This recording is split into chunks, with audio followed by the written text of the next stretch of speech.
Ellie Burns. I'm the Senior Director of Nonprofit Relations here at the Community Foundation, and we just got done with a really wonderful training with Dr. Jennifer Murnane-Rainey about understanding biases and perceptions and assumptions that we make. And so thank you so much for offering that training. It was great conversation. Oh, well, thank you for having me. Yeah.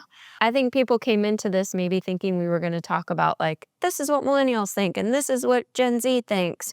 And what I heard is, yes, there are stereotypes about those generations, but a lot of times we utilize those stereotypes to make assumptions about someone's behavior or someone's actions. And we keep telling ourselves these stories, utilizing that stereotype.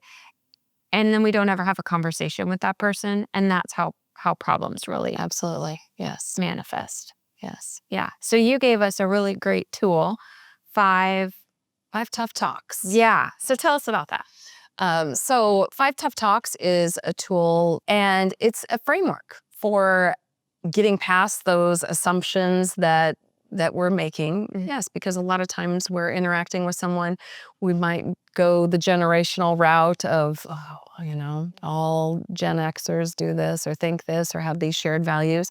But it provides us a framework to really dig down and figure out, okay, what is actually going on? Because when we make assumptions, we're filling in the holes in what we're perceiving. So if we are seeing, smelling, hearing, touching something, and that's our perception.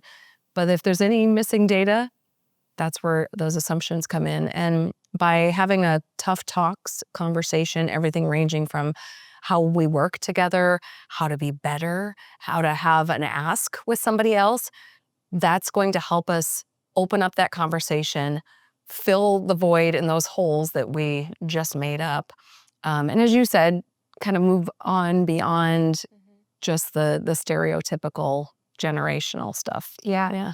And so the first step in Tough Talks is to identify the facts. Mm-hmm. And that's, I think, the most important step too. Yeah. And something we were just talking about since the training got over was, when you're identifying the facts, then you're also sort of like inadvertently identifying the assumptions that you're making and kind of calling yourself out on that, right? Yeah, absolutely.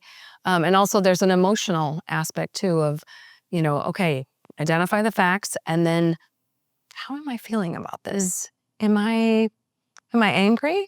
Am I sad? Am I frustrated? All of the above. Mm-hmm.